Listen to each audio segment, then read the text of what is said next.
Hey y'all, my name is Tori and today I'm going to be talking to you about GURPS. GURPS is a general universal roleplay system. It's a tabletop RPG kind of like Dungeons and Dragons or Call of Cthulhu, except that it is meant to be a basic set of rules that you can take and apply to any sort of game. So if you want to run space pirates or historical cowboys or high fantasy romps across country while doing a heist. You can do all of that. It is made to be adapted to anything. This is the fourth edition, so it is the newest set of this book, and it comes in two main books. This first book, the characters book, is intended mostly for the players, but also for the GM, your game master who runs the game and tells the story for the players. This covers things like the basic mechanics of the game, character creation. It has some combat rules, everything you need to get started as a player in GURPS. The second book, which is a little bit shorter, is the campaigns book. This is mostly for the game master, but also for those players that just really like to get into the nitty-gritty of everything. And this covers things like further types of combat. It has all of the tables that the GM needs for rolling for NPCs, stuff like that. So it gets more into the details of like how you can build your own world or find the resources to use a campaign that's already been made, things like that. And if all of this seems a little intimidating to get started, there is a free 32-page PDF on warehouse23.com that is from the creators of GURP, and you download it, print it out. Like I said, only 32 pages, pretty simple, and this is all you need to get started. So a lot of what I'm going to go over in this video can actually be found in GURPS Lite, so if you want to start there, see if you like it, this system, before you buy the books, that's a completely viable option.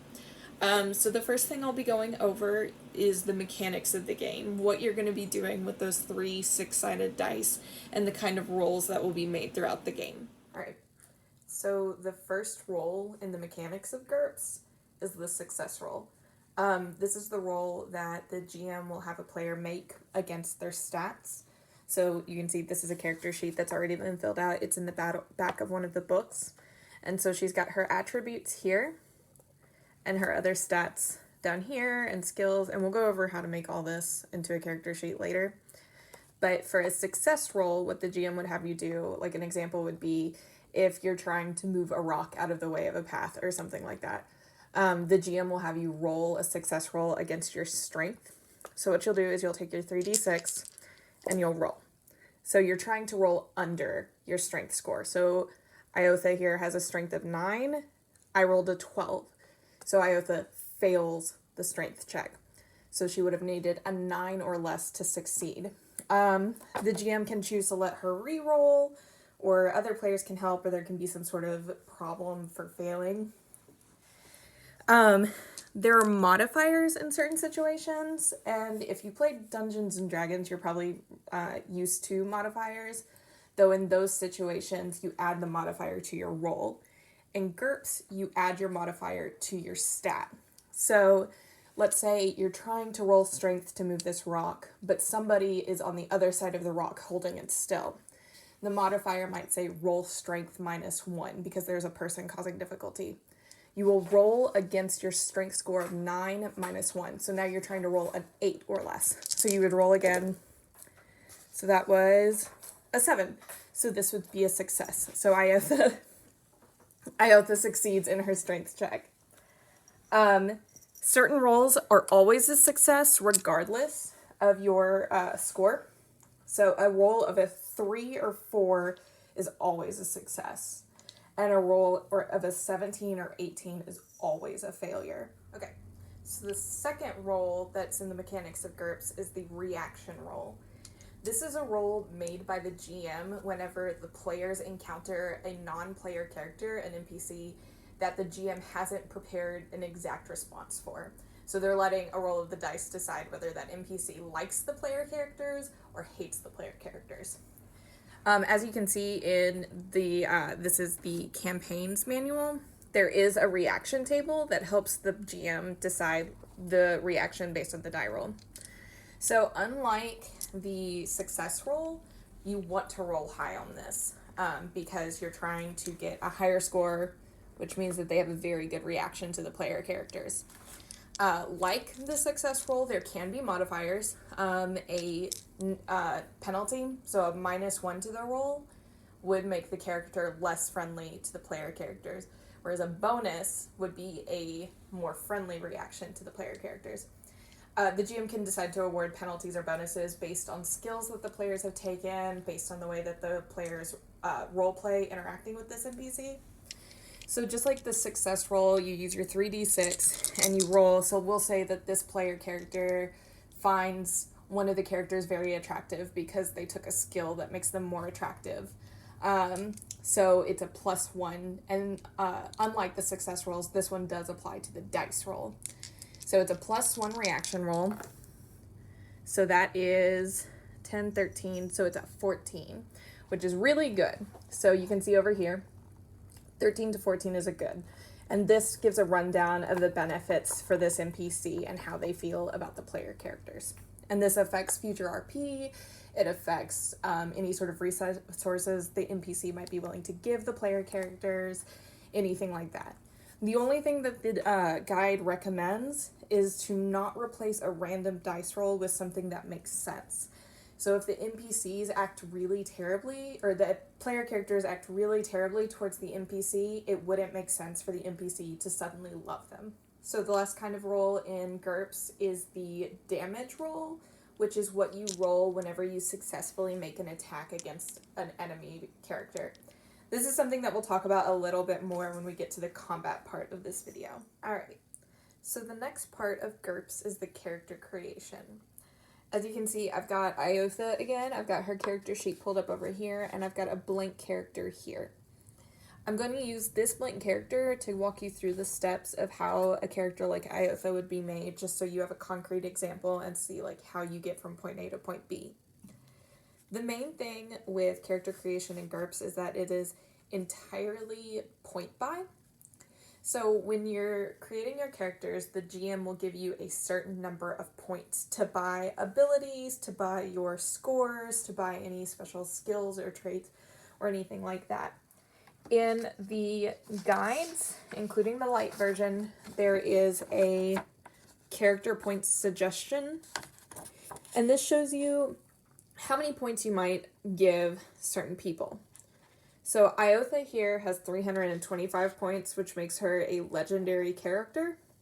But if you're starting your characters at a little bit of a lower level, you might start them at like 100 to 200 or even less, depending on how good they are compared to the average citizen of their world. So, like I said, you buy different character attributes, skills, perks, things like that with character points. At the beginning of the game and character creation, the GM will give you a certain number of points you're allowed to spend.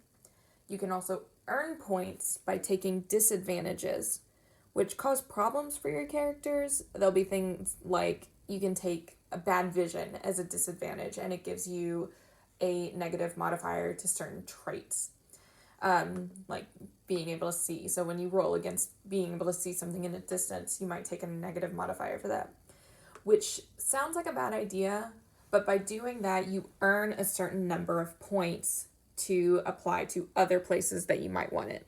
So over here, you can see that Iotha has taken this duty disadvantage, which cost her negative 20 points. So that gives her 20 points in addition to what the GM gave her to spend on advantages and different attributes. So, to start spending points, the character will start by buying different attributes. There are 4 main attributes in GURPS. There's strength, dexterity, intelligence, and health. And as you can see, I've written little notes to remind myself. Strength costs 10 points per level. Dexterity and intelligence cost 20 points per level. And health costs 10 points per level. It's free to start out with a level of 10 that makes you average for the world. So like just a normal person in the world will have a level of 10 of each of these. So if you want to go up to a 11 in strength, you would spend 10 points to get an 11. And if you wanted to get to an 11 in dexterity, you would spend 20 of your points to get to an 11. And you'll do that over and over again until you reach your appropriate points that you want. So here you can see that Iotha has spent 60 points to get a 13 in dexterity. So you would write 60 in these little brackets next to the points, and then you would write 13 here. And the same goes for these other skills.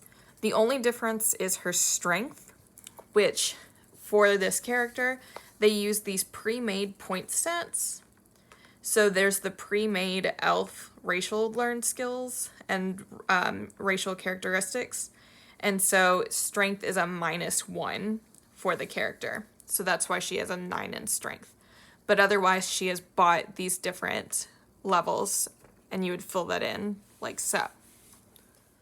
So here you can see circled in the blue what these different scores kind of give you an idea of how that character, it compares in the world. So for strength, Iotha has a 9, which makes her below average, and you can see the little flavor text here. Here she's got a dexterity of 13, which makes her exceptional, and so on. So in addition to your attributes, there are several secondary characteristics that use the stats from your attributes.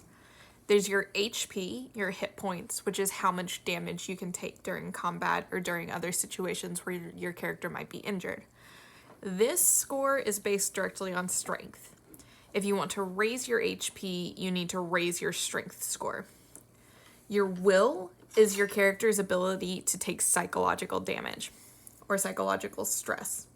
So this would be things like resisting brainwashing, resisting torture, or supernatural attacks like magic or psychic powers. Your will is based off of your IQ. So like with HP, if you want to raise your will points, you raise your IQ. Your perception is your general alertness. So if you're in the woods and you want to know if you hear anything in particular, the GM will roll against your perception skill. And it's the same as a success skill, like I mentioned earlier. If the GM rolls underneath your perception skill with any modifiers applied, you successfully sense whatever. If you fail, you don't notice anything. Your perception is also based off of your IQ with any modifiers. And this last one is your fatigue points.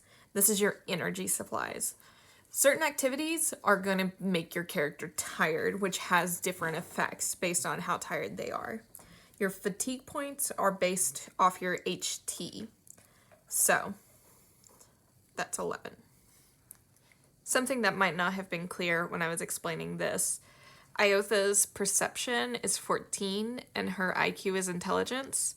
That's because she has bought certain advantages in her elf characteristic to make this character. And that makes the perception score a little higher than the IQ score. Your next secondary characteristics are your basic speed, your basic lift, your basic move, and your damage, which has thrusting and swinging damage. Now, this might be a good chance to use a calculator if, like me, you're not super good at pencil and paper math and you just want to be faster about it. So you calculate your basic lift by multiplying your strength by your strength. So Iotha's strength is 9. So 9 times 9 divided by 5. So, and then you round down. So that is 16.2, so you'd round down to 16. To calculate her basic speed, you add the health and the dexterity together, and then divide by a total of 4. So the health is 11, and the dexterity is 13, so it's 24 divided by 4. So that's 6. So her basic speed is 6, and then helps calculate some other things later on. This one, you don't drop any fractions. Hers worked out to a perfect number, but otherwise, if like it had been a 6.25, a 6.25 is better than a 6, and that counts in certain situations. For basic move, this is how fast you move in yards per second. It starts out the same as basic speed, less any fractions. So if it had been a 6.25, you would round down to a 6. An average person has a basic move of 5, so they can run 5 yards per second if unencumbered. That's something that'll come in later. If your character is carrying a whole bunch of stuff, they're not going to be able to move quite as fast, and they're going to get tired faster. So here, Iotha has 8 basic move instead of 6. That's again because she's bought different advantages and skills that affect that and make her a little faster. So for now on this character sheet, we're going to go with 6. The last of the secondary characteristics is the amount of damage your character does either in unarmed combat or with a melee weapon. This comes from strength, and you use this damage table to figure it out. So your thrusting damage is your basic damage with something like a punch or a kick or a bite or an attack with a thrusting weapon like a spear or rapier. So anything that you would be moving forward really fast with. So this is based off of strength. So you come down here, and Iotha's strength is a 9. So hers is 1d2, 1 dice minus 2. So to get, if she was attacking with something and used her thrust, she would roll 1d6. So it's a 2 minus 2. It never goes below 1, so it would still do 1, but obviously thrusting weapons are not her strength. The swinging damage is anything where it acts like a lever, so something like an axe or a club or a sword where they're swinging side to side. And this is also here, so this is 1d minus 1. So same thing, if she was calculating something with her swinging damage, she would roll the d1 for minus 1, so it would attack for 3. The next thing on the character sheet is reaction modifiers, which are things like your appearance, status, and reputation. These are things that affect the reaction rolls of NPCs that a GM makes whenever you meet them. So, for example, Iotha took an attractive appearance, which you can find different numbers for here. It costs 4 points to get, and it gets you a +1 on reaction rolls. This is a slightly above average attractiveness. So average costs you 0 points. This is one of those situations where you can take negative points and have poorer reactions from NPCs. So if you wanted to get yourself more points by taking a less attractive feature, you could do something like become ugly. You get a -2 on reaction rolls. So if the GM rolls a 12, they would subtract 2 from that, so the reaction would actually be a 10. But you get 8 more points for deciding other features and giving yourself other points and other attributes and things like that. So Iotha spent 4 points to make herself attractive. As you can see here, there are some other traits that a character can take regarding their reaction rolls that cost a certain number of points for each one. So when you see on the sheets like this, something that costs 5 points a level, it's like with the attributes. So you get +1 in that, in charisma, for every 5 points you spend. So you can get 15 points and get +3 to your rolls on influencing reaction rolls from the GM. On something like odious personal habits, you can earn 5, 10, or 15 points by taking a hit in those areas. And some of these will have, say, variant or variable. That just means that it depends on what you're doing as to how many points it costs or how many points you earn back by taking that disadvantage. three traits that are kind of advantages or disadvantages, depending on how they do them, is wealth, reputation, and importance. Wealth is relative. So there's the average person who, like many of the other average stats, it costs 0 points to be an average person in your world.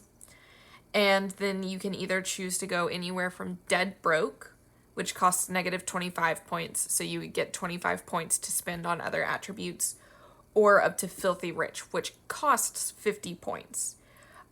There's some math in how your wealth is determined after you pick these things. So, for example, if you are a wealthy person, you're going to have times so much the average wealth that that the average person has.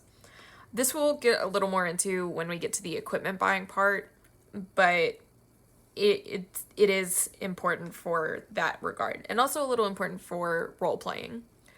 There's also your reputation, which means that you can be so well known that it can positively or negatively affect your reaction rolls, which, as a reminder, is those 3 dice rolls that the GM makes when a NPC meets a player character. This is something that you would kind of negotiate with the DM, what that means. But for every +1 from people who recognize you, it costs 5 points. So let's say that you want your reputation to be that people know you super well because you're super good at a thing, and you want it to get you +1 in reaction rolls. You would put that here, and then it would cost you 5 points. The last part of these is importance. It is your status, and it is your formally recognized place in society. It's distinct from personal fame and fortune. It's like your social class. So it varies from -2, which is like a serf or a street person, up to very powerful people, and it costs 5 points per level. So the average costs 0, and if you want a +1 to your status, it would cost you 5. So other things that you can buy are advantages or disadvantages. As you can see, there are a lot of them. So this entire blue section are advantages that you can buy. These help your character in certain ways. So, for example, this acute senses. You have superior senses. So things like hearing, taste, touch, vision. You buy it at 2 points per level. So it's like how when you bought a point level in dexterity, you paid 20 points. For this, you paid 2 points per level of acute hearing. And the different senses are separate. So you can buy 2 points in acute hearing and 1 point in acute touch, and that's a total of 6 points. So the advantage list has a lot of stuff in it, as you can see. Like, it just keeps going. And the GM gets final say on what's allowed. So if they're building a world where there's no magic, you're probably not going to be able to take an advantage that gives you magic abilities of some sort. That's something that the players and the GM need to negotiate, so there's an understanding of what points can be allotted and what can't. Similarly, there are disadvantages, which, as I said earlier, they cost negative points, which seems counterintuitive, but it helps you earn points to spend on other things. And it also just makes it more interesting to role play. Some of these are kind of villainous, so you may not be allowed to take them. It depends on what your GM says. And later on, when you earn more points, you can buy off disadvantages, and that can be part of your growth as a character. At the end of play sessions, the GM should allot more character points, kind of like experience, which is how you'll buy further levels and advantages, or how you buy off disadvantages later on.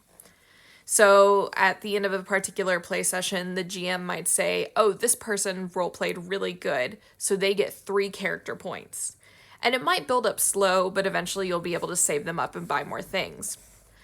The books generally recommend that the GM awards really good role-playing And so things that don't make sense shouldn't be awarded. So a cowardly character who suddenly out of nowhere acts bravely and saves everyone shouldn't necessarily get as much character points as somebody who acts within character.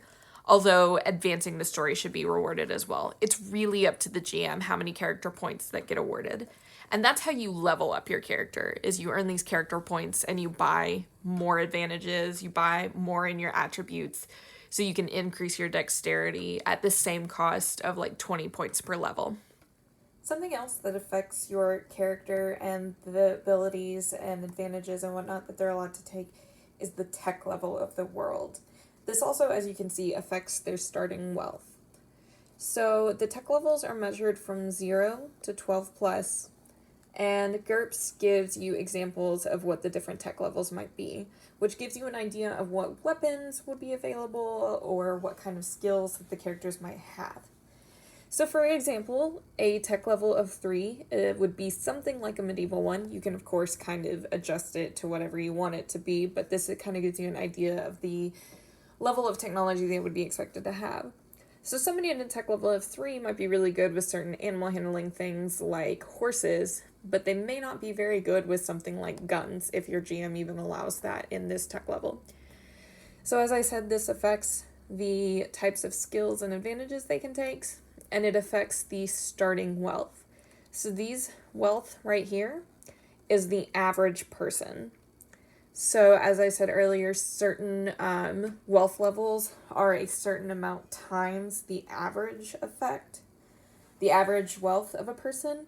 So if a very wealthy person in the industrial age is 5 times the average, they would start out with $25,000 as opposed to $5,000. The last part of the point buying for your character when you're creating your character is buying skills. Skills are knowledge in a special area. So something like you can be knowledgeable about karate, you can be knowledgeable about hiking, you can be knowledgeable about acting. Things that are not necessarily innate, but things that you can learn to do with some amount of study. The skills build off of your attributes, so that strength, dexterity, intelligence, and health skills that you bought at the beginning, and occasionally your will and perception scores as well. And this is going to get a little complicated, so bear with me and I'll explain it the best I can. So when you're looking at a skill, there's a few different things to keep in mind. So here's the title of the skill, the base attribute that it builds off of, and how difficult it is to learn. So there's 4 levels of difficulty. There's easy, average, hard, and very occasionally very hard. If you do not have any level in this skill, but you attempt it anyway, this is the default of what you would roll against. So if your character tries to do something on hiking, but has not bought any sort of hiking skill, they would roll health -5. So let's say your character's health is 11, and they try to hike a trail for some reason. Without any sort of skill in hiking, you would roll your 3 dice, and your 11 -5 would be 6. You would fail, because this is 11. And you're trying to roll a 6 or under. By buying points in this skill, you're increasing your odds at succeeding in this skill whenever you have to roll against it. To buy points in a skill, to buy a level in a skill, you use this skill cost table. So what you do is, we'll stick with hiking. Hiking is an average difficulty skill. You can start by buying attribute -1, which means that if you spend 1 point, you can now roll health -1 against hiking instead of health -5. So in the example before, the character's health is 11, and you would originally roll health -5, so 11 -5. You'd be trying to get a 6 or below to succeed at hiking. If you spend the 1 point to get attribute -1, you would now be rolling against a 10, 11 -1 in that skill to try to succeed. If you want to do better, so let's say on Ilotha's sheet that we were looking for, she takes hiking +2. So she now rolls, She spent 8 points to get attribute +2 and now rolls against a 13. And the way that you would write that on your sheet is you would write the name of the skill, so hiking. You would write the level of the skill, so you bought attribute +2 for 8 points. So because it builds off of health, it's health +2, so your level is now 11. And here you would write the score. So you would do health +2. And then here you would put how much it costs. So it costs 8 points. So from now on, you know that if in any situation you have to roll against hiking, you roll 13 or under instead of the original 6 or under. The next thing with building a character is buying equipment. Now, equipment's going to vary a lot depending on the world and genre that you are playing in and what the GM decides. So I'm not going to get into a whole lot of the nitty-gritty of this. I'm just going to give a basic overview. Like I said, a lot of this information is available in the GURPS Lite from online or in the characters book. So for buying equipment, first of all, you determine how much money you get based on the starting cost, the starting wealth for an average for your citizen based on the average wealth of the technology level. So here you can see an example of the different things, as I mentioned earlier. So if you are, let's say, a medieval knight and you are an average citizen, you start out with $1,000. Now, GURPS uses the $ as just a basic, this is 1 unit of money. It can be 1 actual American dollar, it can be 1 gold piece, it can be 1 unit in a futuristic setting, whatever. GURPS just uses the $ symbol for a convenient abbreviation across the board. So this is the money that you start out with. You can earn more money depending on your status level and depending on things you might earn with that. And the guides give really good tables suggesting certain costs. So as you can see in GURPS Lite here, it gives you suggested costs for different armors and how much those things buy, or how much those things weigh. DMs can use anything like actual catalogs to determine cost of material, or they can just make it up as they go along, as long as it's reasonable cost for reasonable things. So the other thing with buying equipment is weapons, and once again, I'm not going to go too into details with this because it really depends on the type of setting that you're in. But there's 2 main types of weapons. There's melee and there's range. So in the book, it gives you a list of damage types, which can affect your damage rolls. And it gives some tables for different types of weapons. So I'm going to go over really quick just the melee weapon table to give you an idea of how to read this table for when you're picking out weapons for your characters. So buying and using a particular weapon is very similar to buying and using a skill. Weapons are grouped on the tables by the type of weapon they are. So if you want to use any of these weapons listed here, you have to have bought axe/mace off the skill table, or you default to dexterity -5 or any of these other skills if you have those instead. So basically, if any character just picked up a hatchet and tried to attack with it, they would roll to attack their dexterity -5. Now, similar to how we bought hiking right here, we can go back to the axe here and see that it is an average skill that plays off dexterity. So we can come here and decide if we want to be able to use our axe +2, we would buy it for 8 points. So similar to hiking, we would put down axe/mace. We would put, since it's dexterity +2, we would put down 13 +2, so we are now 15, and it would be DX +2, and that costs us 8 points. So now, when we want to attack with a hatchet, like we said before, we can now roll the 3d6s and attempt to get under 15 instead of under dx minus 5, which would be 8. So that increases our odds of success. So the table over here, it goes over the tech level that this type of weapon is common at. So for the hatchet, tech level 0. It's available in pretty much any kind of tech level because you can go lower, but you can't go higher unless you take special skills or the GM allows it. It has the type of damage that it does. So if we wanted to attack with this, we would then roll this type of damage to figure out how much damage we did. So we would roll one of our dice plus or minus 1. So it would have done 5 points of damage if we had hit. This talks about parrying, which is a specific type of move that we'll talk about later.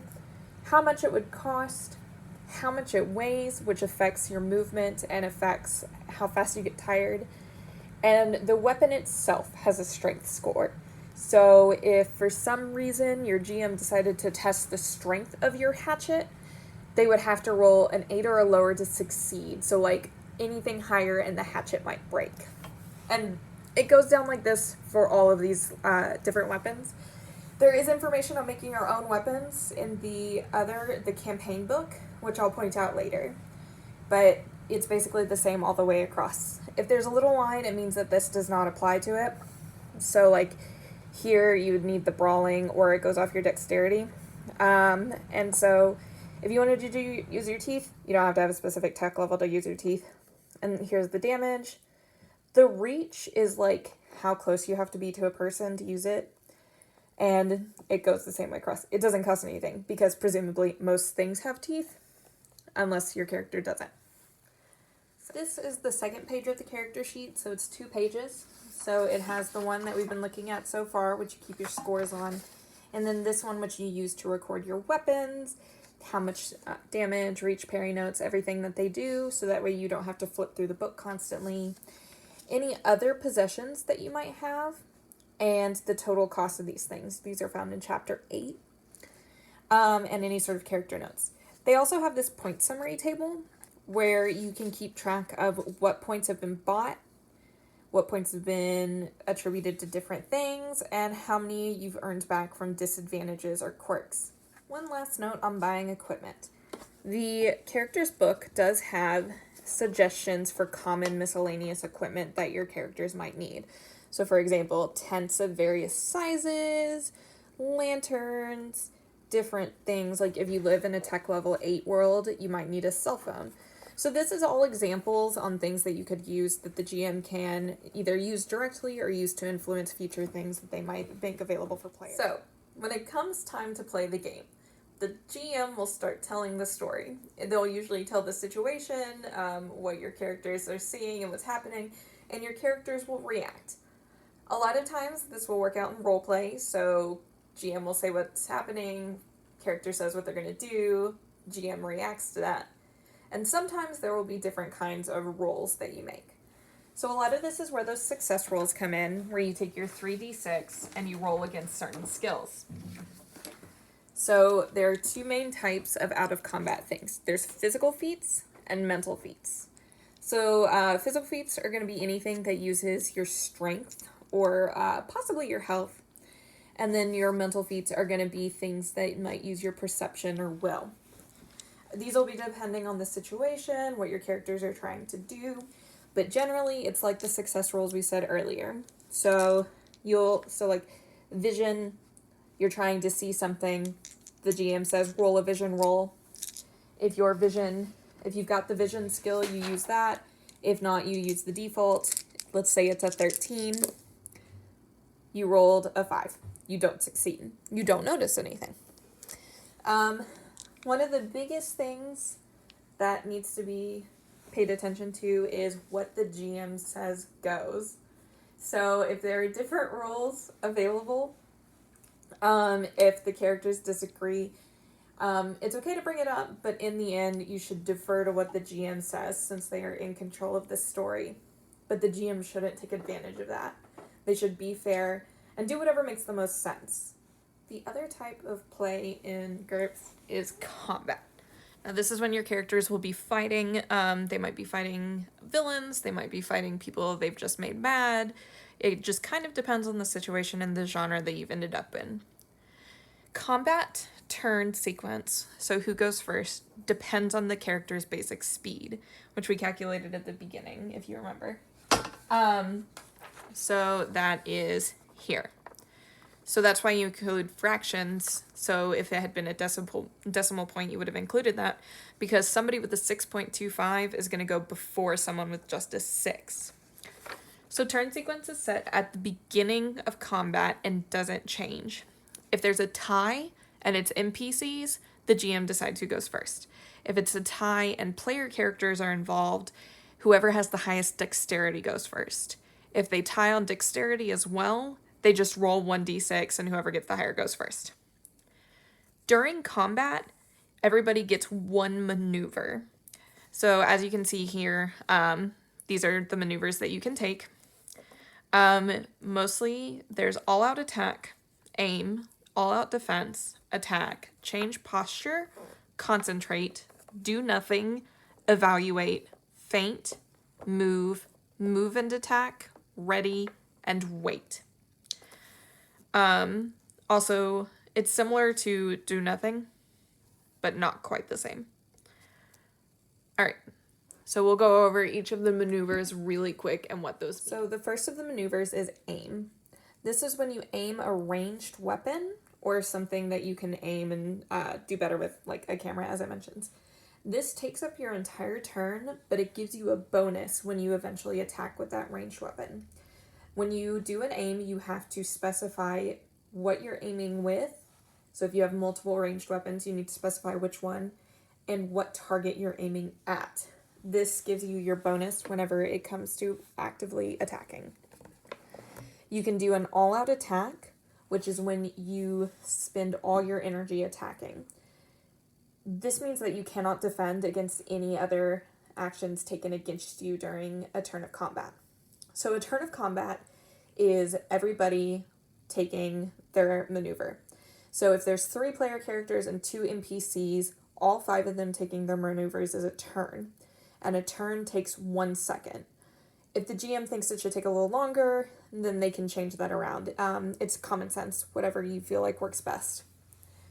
So if you are the second in turn and you take an all-out attack, and then a character attacks you, and they're the third character in line, you cannot defend against that attack until it comes back around to your turn. But if you take an all-out attack, you pick which one of these effects that you want, and you get to take the bonuses associated with those. Similarly, all-out defense is when you are surrounded by a whole bunch of enemies and you know that you're going to have to defend yourself. Similarly to all-out attack, you are not able to attack during your turn. And you have to specify whether you want to do increased defense or double defense when you do this. You can't really do anything else, same as whenever you take an all-out attack. With a regular attack, you use your weapon. You take the damage just like you normally would. You try to attack.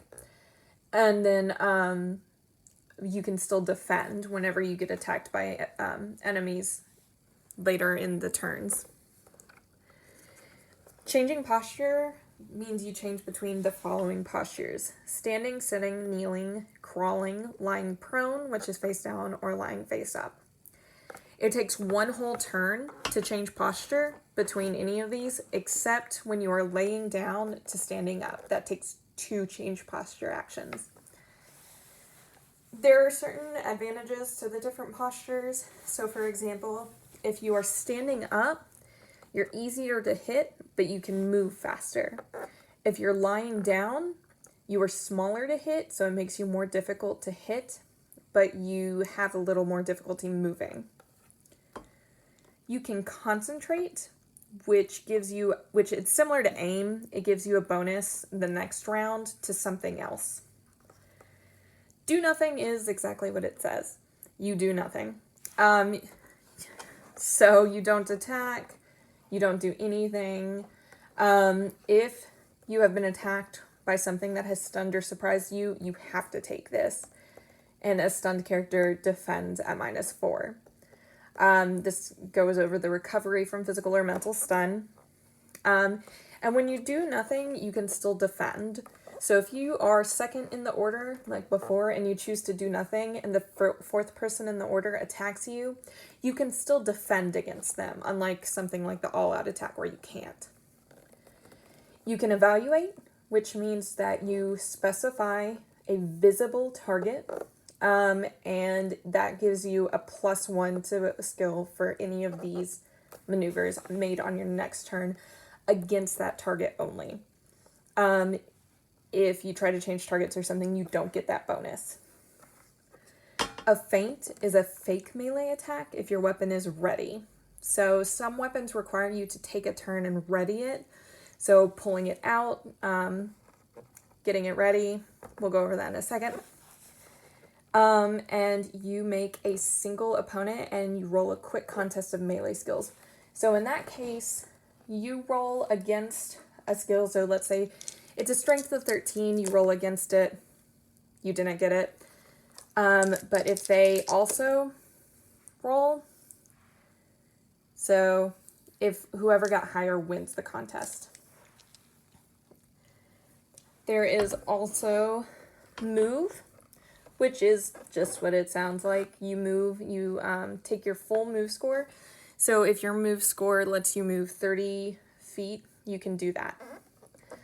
Move and attack. You move basically like you do here, but while you do it, or at the end of it, you make a single poorly aimed attack. So you can attack, but it's at a penalty. So you can move and attack, but it's not the best option. Ready is, like I said before, is you can pick up or draw any item. You can complete physical actions other than fighting, or switch an advantage off or on. So if it requires you to spend a turn looking up something for a magic spell, you do this. You ready that spell. Or if you need to draw your weapon, you ready that weapon. And then the next turn you can actually attack with it. And then you can wait. You do nothing unless an event you specified in advance occurs before your next turn. So if you say, it is my turn, but I'm going to wait. And if X NPC does Y thing, then I'm going to go. So that is specifying a trigger. You interrupt the turn sequence, but it resumes after you've activated. So if you are second in the turn sequence and you wait until X character does Y thing, and they are the fourth in the sequence and they do that, you get to attack then, but then once it gets back to your turn, it goes back in order again. So with combat, there are 3 steps in attacking and causing damage, whether that is you against an NPC or an NPC against your character. So first of all, there is attacking. So you make an attack roll, much like a success roll. You roll your 3 dice, and if it is beneath the skill or equal to the skill that you're attacking with, so let's say you're attacking with something that uses your strength skill, and your strength is a 13, ignoring mods right now, you would roll, and we got a 7. So that is a success. So you succeed in attacking. Now, like a success roll, there are certain rolls that always hits. So 3 or 4 is always hits and is a critical hit. And a 17 or 18 always misses. Once you've attacked, the person gets to defend. There are a few different ways that a person can defend. There is dodging, blocking, and parrying. Dodging is essentially just moving out of the way, or an attempt to move out of the way. Blocking is using a shield or a cloak or something that you're moving in between yourself and the attack. And parrying is deflecting the blow using a weapon or both hands. So to dodge, your dodge active defense is your basic speed +3, dropping all fractions. And you would also make, just like the attack roll, you would make a success roll to dodge. So if your dodge roll is a 13, you roll. So that's a 7, so you succeed in dodging. Now, you can dodge as many attacks in a turn as you want.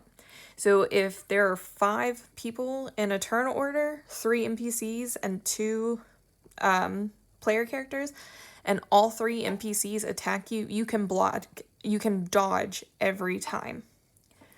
Blocking is required. You need a shield of some sort, a cloak, jumping between something, and it is 3 plus half your shield or cloak skill dropping off fractions. Those are skills that you have to take, and you have to have the appropriate item with it.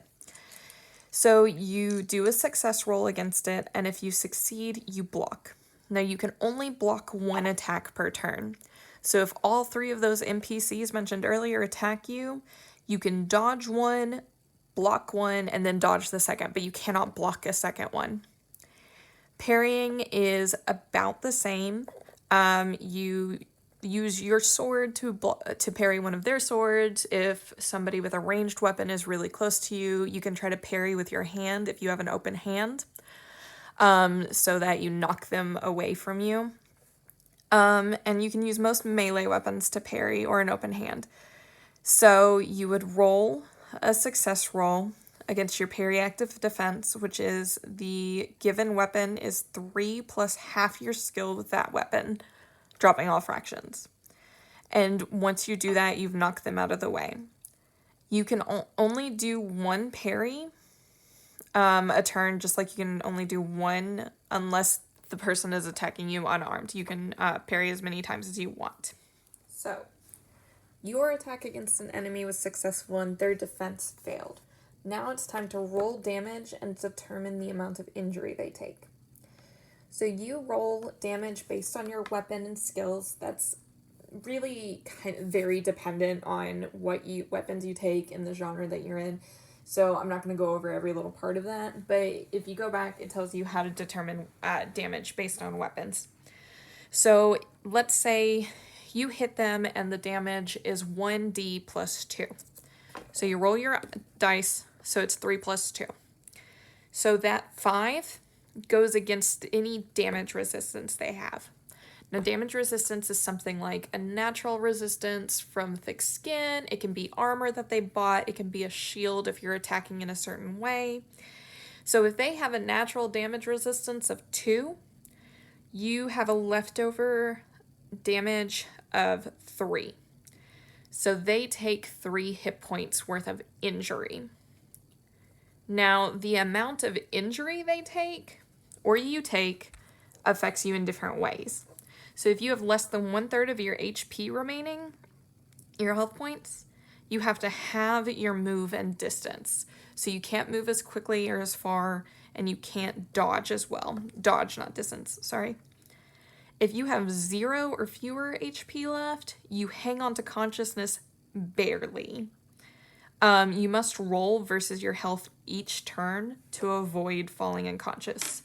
So you hit 0 hit points, you have 10 health, you roll and try to get it under 10. So this would be a success since it's 9. So you stay conscious until your next turn.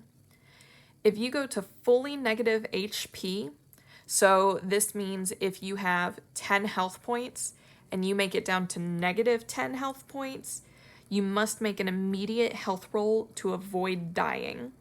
And then you have to make another health roll to avoid death each time you lose an extra multiple of your HP. So if you hit negative 20 or negative 30, you have to roll the health roll to make it to the next turn. If you reach 5 times your negative health points, so if you have health points of 10 and you reach negative 50, you just die automatically. There's additional effects that you can go over, like major wounds, shock, and stunning, and those all depend on the situation. You also get to recover for a certain amount. So normal recovery is just rest that you take. So it's good sleep, good food, and you rest at 1 hit point per health roll. 1 hit point per health roll at the end of each day of rest and decent food.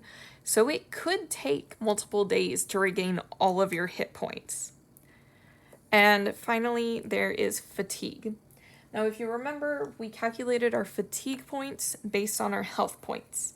So if you tire your character doing certain things, like you're hiking a whole bunch or you're carrying a really heavy object somewhere, you get tired. And the amount of fatigue points that you have affects your characters in different ways. So similar to hit points, if you have less than 1/3 of your fatigue points left, you have your move, dodge, and this time your strength. It doesn't affect things that are based on strength, like different skills or advantages that you take, but it does affect just your strength. If you have 0 fatigue points or less, you are about to collapse, and you have to do a will roll to keep going. If you lose any more fatigue points, it starts affecting your hit points, and so on. You can recover from fatigue points, and mostly just by resting quietly. If you are losing fatigue because you haven't gotten any sleep, you have to sleep to recover fatigue points. So that's basically it in terms of creating characters, doing combat, doing actions outside of combat, and recovering after combat. Most of this has been in regards to the player characters, though a lot of it applies to NPCs as well. So really quick, I'm going to go over a few hints for any game masters who are wanting to do GURPS as a game with their friends.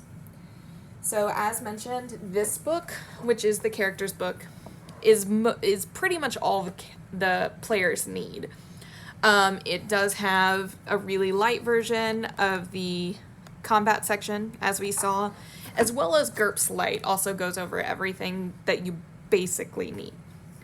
Something really helpful with GURPS is because the character's book and the campaign book go together. They're intended kind of like one book split into 2 volumes. The index is really great about working across the editions. So here you can see that if for some reason you need to know something about the world, like the critical miss table, it says it's on page 556. The character book ends in the 330s, 340s, so you know that you go to the campaign book to look up information about that. And it's vice versa. In the index of the campaign book, if you're trying to look up something about a character trait, it'll tell you what page in the character book that you need to look that up. A few other things that are really helpful for game masters. Some of the tables that you will need are here in the back. So something like the combat modifiers, things like if your character is minorly distracted, it gives part of clothes on fire as a minor distraction. You can add a modifier of -2 to the skill check of some sort. It gives other tables as well.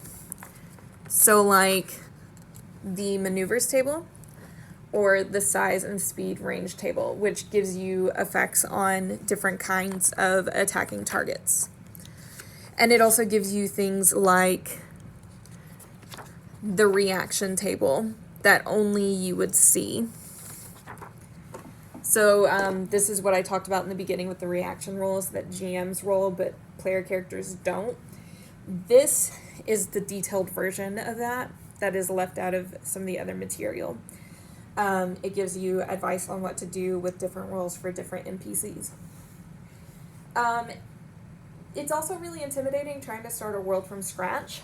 So if you look in the back of the campaign's book, they have lists of different kinds of books that are supplements to these. So really, these 2 books are all you need to make your own campaign, make your own world, make your own rules. This is meant to make it a little easier on you. So if you're ready to start playing GURPS, but you're not quite ready to make a world from scratch, there are things like genre books, which help you figure out different rules to add. So if you're trying to start like a Monster Hunter campaign, those exist. Or if you want to do a steampunk campaign, those exist. There are also different settings.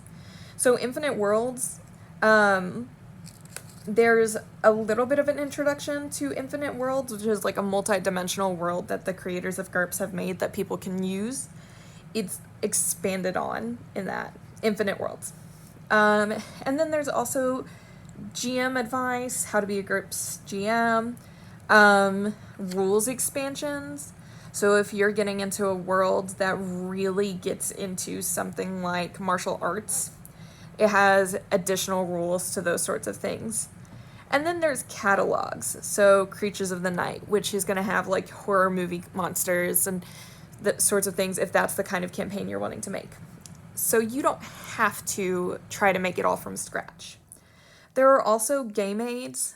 So as mentioned at the beginning, this is the 4th edition, but there is an update guide from old GURPS that you can find online and as a supplement as well. And a lot of these are online, a lot of them you can buy from some game stores, that sort of thing. There are also the index back here, which like I said, with the other index crosses between the two books. So it also has things like GM control sheet, which lets you keep track of the basic stuff that your characters need, and it gives you examples on how to use these as well. So that's really great if you're a GM trying to keep track of everything for the first time. All right, y'all. So that is the very minimalist basic version of GURPS, going over the most basic parts of the game. Those 3 dice rolls that are important, how to build a character, the different types of advantages, disadvantages, skills that you can get, and how you get those, and the different types of resources for the GMs. It's a lot of information. It can take you a minute, and it can seem a little intimidating, especially if you're looking at those 2 big books. So I really recommend, if you are confused, but you think you might be interested, like if this video piqued your interest, but you're still not quite getting it based on my descriptions, go find this GURPS Lite and read through it. And then you get a feel for the game, and you can use those books, the campaign book and the character book, as a reference source. They're really great for that. And then if you want even more information, there are plenty of fan-made player videos. There's some how-to GM guides from people who've been playing GURPS for a long time. And you can go and find those supplemental material for GURPS. There's a how-to become a GM guide, like I mentioned. There's that list at the back of the campaigns book. You can find them on their website, sjgames.com/GURPS. And browse and see what materials they have there. It's a really cool system. You can do whatever you want with it. It's made to be adaptable. It's made to be fun. And I really think the creators succeeded in that. So thank you guys for joining me and for learning a little bit about GURPS. I hope you take the time to spend some more time watching it, watching people play it, watching people learn about it, and maybe try a campaign of your own. I'll see you guys later.